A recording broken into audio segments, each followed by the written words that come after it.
So a couple days ago, I was in the bookshop, something I've done many times before. And so what I usually do is I already know which book I want to get beforehand. I already know which authors I like. I already know which section I want to go to. And so I just go to that. But on this day, I had a bit more time on my hands and I decided to browse a little bit. And so I'm walking among the bookshelves and I kind of start to get this weird closed up feeling. I begin to get intimidated by all the different philosophies, remedies, people, bestsellers, all these people competing for the spotlight. All these books I'd never heard of that were like #1 on the bestseller. And I'm thinking, how on earth can I stand out amongst all of this? How can my book stand out? Thereby introducing his unkempt ego. I'm thinking this to myself and I'm getting quite discouraged. And so I didn't buy books that day and my mood just declined. And so I want to share with you the lessons that I learned from that day and just some observations. So lesson 1 is be a messenger. So in the bookshop, I was unable to be mindful.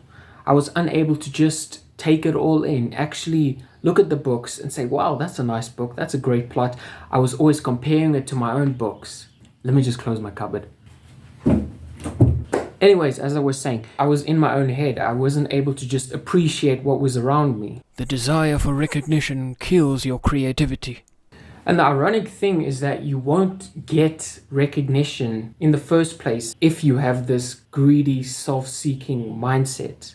It's only when you have a giving mindset, this willingness to serve, this willingness to give to the world the things that you've realized as a storyteller for the sake of sharing and not for the sake of gain. And it seems that what lies beyond your short-term desire for recognition is the world, the real world. This is where you want to have your impact. And this is the place where your impact counts. Lesson 2.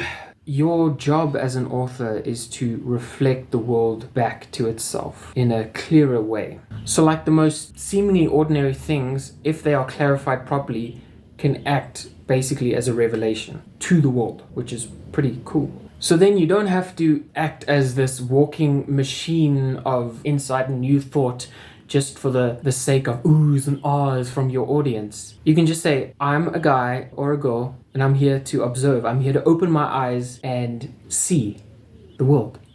And this was exactly the thing that I didn't want to believe when I was in that bookshop.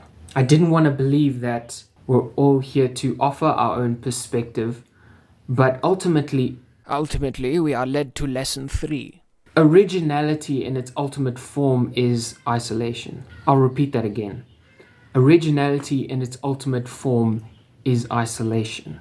You should be grateful that you have some ordinary traits. Because if you didn't, you would be pretty isolated from the world. You wouldn't understand the world. That's the lesson right there. Be grateful for being ordinary. Because it's in that trait of ordinariness, unoriginality, that you are able to relate to people. So why would you want to be original? Seriously, like, the originality comes in your perspective. The originality comes in the depth of your clarity. And that right there, as the young lad says, is the origin of true originality, instead of the false originality that spikes from egotism. Don't be greedy about it. You're here to give a gift. You're here to put in the work. You're not here for your own recognition. Because if you're here for your own recognition, you've impacted one person. But if you're here to give your gift to the world, then you can potentially impact millions. That's the difference. Okay, that's a close for the codex. See you later.